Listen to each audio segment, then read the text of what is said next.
Здравейте, приятели! Преди малко ми донесха едно телефонче. Телефончето А13.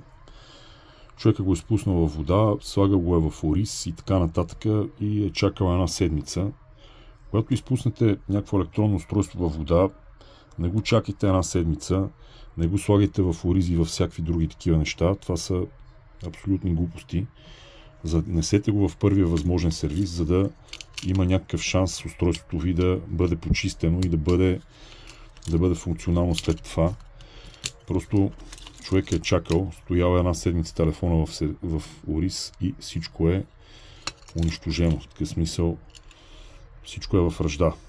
Предстои да бъде направена ултразвукова вана с хубав препарат немски на платката и се надяваме да може да запалим на човека телефона, защото вътре са му всичките контакти, всичките снимки, банкиране и така нататък. Реално това му е целият живот. Хубав ден, приятели!